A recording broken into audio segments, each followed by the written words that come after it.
விஜயா அவங்க பேரு உள்ள கடைய பாக்குறாங்க. நம்மள சொல்றாரு, நல்ல நேரம் வந்துருச்சு விஜயா, ரிப்பனை கட் பண்ண வேண்டியதானே, ஒரு முக்கியமான ஆளு வரணும் அப்படின்னு விஜயா வெயிட் பண்றாங்க. சுதியோட அம்மா வந்திருக்காங்க, உங்களதான் சம்பந்தி எதிர்பார்த்தேன் அப்படின்னு சொல்லிட்டு விஜயா கூட்டிட்டு போறாங்க. ஆட்டி கத்திரிக்கோலை எடுத்து விஜயா கையில கொடுக்கறாங்க. விஜயா ரிப்பனை கட் பண்ணி வைக்கிறாங்க. அண்ணாமலை கேக்குறாரு மீனா கிட்ட, உங்க வீட்டுல இருந்து யாரும் வரலையாமா? யாரும் வரல மாமா, நான் யாரையும் கூப்பிடல சொல்றாங்க.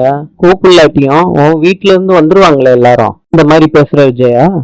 அவங்க வந்து என்ன பண்ண போறாங்க, இதெல்லாம் பார்த்து பொறாம தான் பட போறாங்க. சுதி அம்மா வந்திருக்காங்க, எப்படி இருந்தாலும் பெருசா தான் வாங்குவாங்க.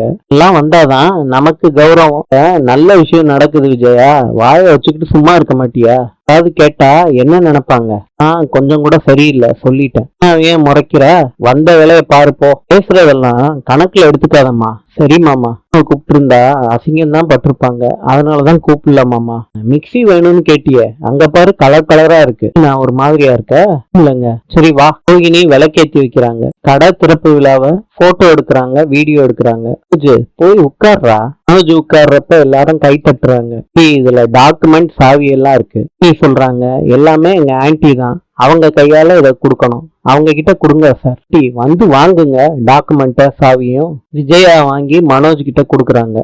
ரோஹிணி கிட்ட கொடுக்குறாங்க. அண்ணாமலையோட ஃப்ரெண்டு கேக்குறாரு, அவனுக்கு 27 லட்சம் ரூபாய் கொடுத்துருக்க, உன் பெருமையெல்லாம் பாராட்ட மாட்டாங்களா? பெருமைக்காண்டி எதுவும் செய்யல, என்னோட கடமைக்காண்டி செஞ்சேன். ஸ்டாஃப் எல்லாம் கூப்பிட சொல்றாங்க. முன்னாள் ஓனர் சொல்றாரு, இவங்க எல்லாம் ஆரம்ப காலத்துல இருந்தே நம்ம கடையில இருக்காங்க, இவங்க ரெகுலர் கஸ்டமர் எல்லாம் பழகி வச்சிருக்காங்க, இவங்களெல்லாம் கூட வச்சுக்கோங்க தம்பி, உங்க வளர்ச்சிக்கு ரொம்ப உதவியா இருக்கும். சரிப்பா, நான் வர்றேன், ஆல் த பெஸ்ட் மனோஜ். ஒரு நல்ல ஆள்கிட்ட கடையை ஒப்படைச்சிட்டேங்கிற சந்தோஷத்துல போறேன்ப்பா, கவலைப்படாதீங்க சார், என் அண்ணன் கடையை நல்லா பாத்துப்பான்ப்பா. வரேம்மா. மிக்சி ஏதோ பாக்கணும்னு சொன்னியே, நீ உன்னை நினைச்சா கொஞ்சம் பயமா இருக்கு. ஆல்ரெடி மூட்டை மூட்டையா பொய் சொல்லியிருக்க. உங்க மாமனார் காசுல இருந்து கடையை ஆரம்பிச்சு உங்க அப்பா காசுன்னு பொய் சொல்லியிருக்க. வீட்டுல தெரிஞ்சா என்ன ஆகும்? நீயே போட்டு கொடுத்துருவ போல இருக்க. முடிக்கிட்டு சும்மாறி. மிக்சி எல்லாம் பாக்குறாங்க. முத்து ஹெல்ப் பண்றாரு. ரொம்ப நேரமா உன் சம்பந்தி பாத்துக்கிட்டே இருக்காங்களே, ஏதாவது வாங்குவாங்களா? பெருசா வாங்குவாங்க, அதுக்காண்டிதான் அவங்கள கூப்பிட்டேன். வியோட அம்மா கேக்குறாங்க, சீலிங்ல சென்டரா மாற்ற ஏசி தானே இது, இதுக்கு ஃபால் சீலிங் எல்லாம் பண்ணணுமா? கொஞ்சம் சொல்றாரு, வீட்டோட சீலிங்கோட ஹைட்டை பொறுத்து இருக்கு, ஆள் இருக்கு, பண்ணிக்கலாம். இந்த ஏசியை புக் பண்ணிக்கிறேன். இந்த ஏசியோட பிரைஸ் 1.5 லட்சம் கிட்டத்தட்ட வரும். பரவாயில்ல, குவாலிட்டியா இருந்தா போதும். பார்வதி 1.5 லட்சத்துக்கு வாங்குறாங்க. முத நாளே வியாபாரம் சூப்பரா நடந்துரும் போல. பார்வதி, மீனா பாத்துட்டியா மிக்சிய? ஆமா, இதே வாங்கிடலாம், இதுதான் விலை கம்மியா இருக்கு, கலரும் நல்லா இருக்குல்ல.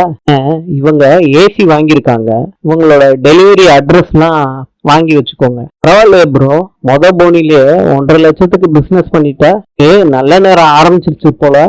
சொன்ன மாதிரியே பெரிய பணக்காரனா வர்றேனான்னு பாருங்க bro. Okay bro, all the best, நான் வர்றேன் ப்ரோ. மிக்சியை கொண்டுட்டு போய்கிட்டு இருக்காங்க. அப்ப எங்க போறேன்னு விஜயா கேக்குறாங்க. வாங்கின பொருளுக்கு காசு கொடுக்கணும்ல. என்ன வாங்கியிருக்க மீனா? 5000 ரூபா கூட வராது. போய் முதல்ல வாங்குற. ஸ்ருதி அம்மா 1.5 லட்சம் ரூபாய்க்கு ஏசி வாங்கியிருக்காங்க. பாட்டி சொல்றாங்க, எல்லாம் பொருள் தானே விஜயா? முத்து சொல்றாங்க, எங்க அம்மா பொருளை பார்க்கல, விலையதான் பாக்குறாங்க. பெரிய இடத்தாலு அவங்க வாங்கினா ராசின்னு நினைக்கிறாங்க. அப்படி நினைச்சாதான் என்ன? முதல் வியாபாரம் பெரிய வியாபாரமா இருக்கணும், அதுவும் அவங்க பெரிய இடம், அவங்க வாங்கினாங்கன்னா அதிர்ஷ்டமா தான் இருக்கும். பூ கட்டுற கையில அதிர்ஷ்டம் இருக்கும்.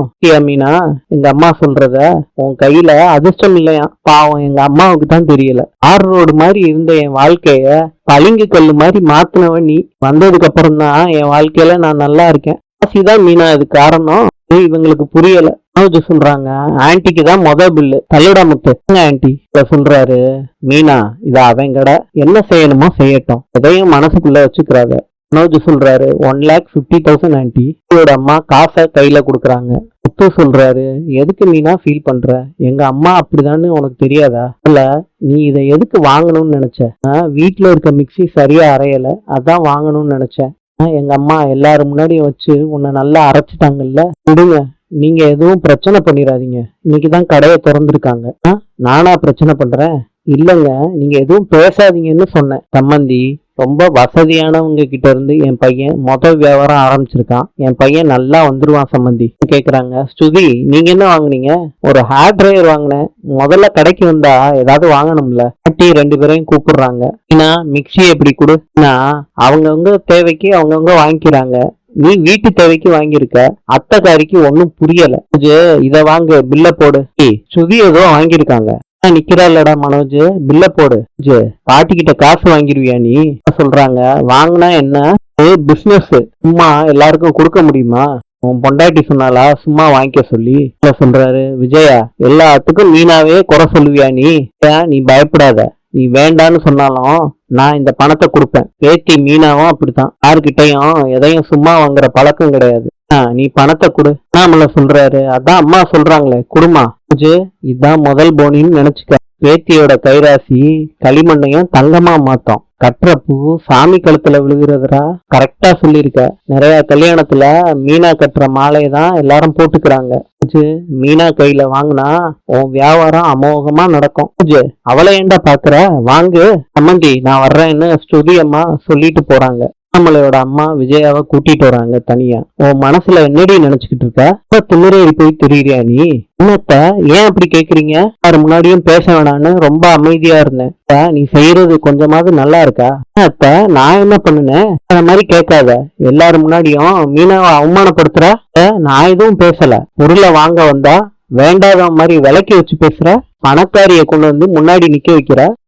அவங்க நம்ம வீட்டு சம்மந்தி எல்லாருக்கும் ஒரே மரியாதை கொடுக்குறியா நீ? மீனா அம்மாவையும் தானே கூப்பிட்டுருக்கணும். எந்த எண்ணத்துல இந்த மாதிரி செய்யறன்னு எனக்கு தெரியாதுன்னு நினைச்சுக்கிட்டு இருக்கியா? மனச இப்படி கஷ்டப்படுத்துறிய. காசு கொடுத்து முதல்ல வாங்கினா என்ன ஆயிரப்போகுது உனக்கு? உண்மையிலே கைராசிக்காரிடி. அதனாலதான் அவங்க வீட்டுல தங்கமும் வைரமுமா கொட்டி கிடக்கு. என்னடி திமிரா பேசிக்கிட்டு இருக்க? தங்கமும் வைரமும் இருந்தாதான் உன் கண்ணுக்கு மனுஷங்களா தெரிவாங்களா? சரியில்லை விஜயா, அத்தனை பேத்துக்கு முன்னாடி நீ மீனாவை சொன்னது தப்பு. என்னன்னு எனக்கு தெரியாதா விஜயா? தானே அவளை முதல்ல பொருள் வாங்க விடாம தடுத்த? இல்ல அத்தா, ஸ்ருதி அம்மா நல்லா வாழ்றவங்க. அவங்க ஆசீர்வாதம் இருக்கணுமே தான். என்ன தெரிய, அவ பெருசா வாழ்ந்துட்டா. வரும்போது அவ ஒரு பெரிய மனுஷியா விட்டு கொடுத்துருக்கணும். கேட்ட மாதிரி தானே அவளும் இருப்பா.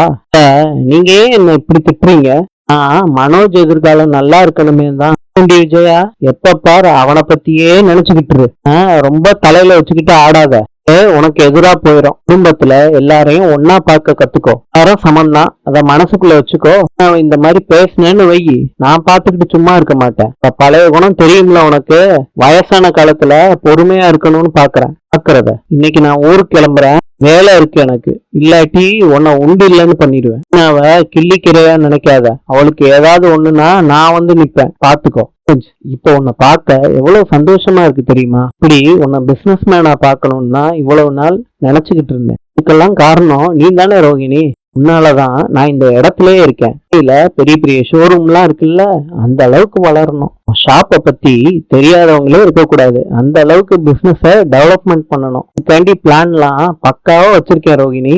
பல சேஞ்சஸ் பண்ண போறேன். ஹலோ, இங்க வாங்க சார். எல்லா ஸ்டாஃப்ஸையும் வர சொல்லுங்க. எல்லா ஸ்டாஃபும் பேசிக்கிறாங்க. புது முதலாளி போனஸ் கொடுப்பாருன்னு நான் நினைக்கிறேன் அப்படின்னு சொல்லிட்டு வர்றாங்க எல்லாரும். எல்லாம் இங்க வேலை பார்த்தது போதும், இனிமேட்டு உங்களுக்கு வேலை இல்ல. ரொம்ப வருஷமா இங்க வேலை பார்த்துக்கிட்டு இருக்கோம் சார். மனோஜ் சொல்றாரு. அதான் பிரச்சனையே. வயசான உங்களை வச்சுக்கிட்டு நான் எப்படி பிசினஸ் பண்றது? எங்கான ஆளுகளா சேர்க்க போறேன். பாத்தீங்களா, இவங்கதான் இந்த ஷோரூமோட ஸ்டாஃப். எல்லாம் உள்ள போய் வேலையை பாருங்க. Thank you sir. புதுசானவங்களை வச்சுக்கிட்டு பழசான ஆளுகளை வெளியே தூக்கி போடுறீங்களே கருவேப்பிலை மாதிரி. சொல்றாரு. கருவேப்பிலை எல்லாம் நான் சாப்பிடுறது இல்ல. யூஸ் இல்லாத போது நான் எதுக்கு வச்சுக்கணும்?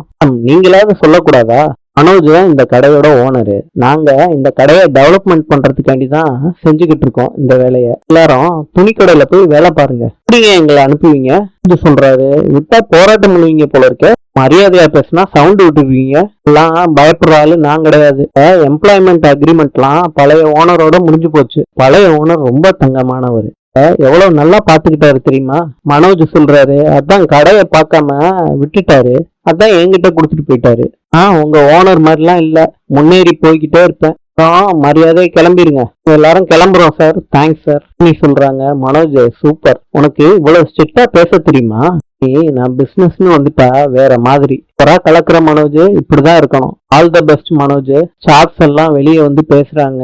வேகமா வளரணும்னு நினைக்கிறான். இந்த வேகம் அவனை எங்க கொண்டு போய் விட போகுதுன்னு நம்ம பார்க்க தானே போறோம். முதலாளியா வாழணும்னு நினைக்கிறான், ஆனா முதலாளியா இருக்க தெரியலையே அவனுக்கு. வாங்க போகலாம். இனி நாள் நிறைய பேர் வந்துட்டாங்க. பேசி பேசியே டயர்ட் ஆயிடுச்சு ரோகிணி. மனோஜ், நாளே இப்படியா? ரொம்ப நாளைக்கு அப்புறம் ஒர்க் பண்ணிருக்கேன்ல ரோகிணி, நல்லா படுத்து தூங்கணும். மனோஜ் வந்துட்டீங்களா? ரொம்ப நேரமா நீங்க காணோம்னு எதிர்பார்த்துக்கிட்டே இருந்தேன். வந்துடாதீங்க. நீ பிசினஸ் ஆரம்பிச்சிருக்க, அத்தனை பேர் கண்ணும் உன் மேலதான் இருக்கும். ஆளுக்கு எடுக்கணும்ல. ரொம்ப டயர்டா இருக்குமா, வேற வலிக்குதுமா. 2 நிமிஷம் இருடா, திருஷ்டி பட்டதுனாலதான் டயர்டா இருக்கும். ஆழத்தை எடுத்த உடனே உனக்கு சரியாயிரும். இருங்க வந்துடுறேன். துருக்கியின் நாணயம் லிரா. நாளை சந்திப்போம்.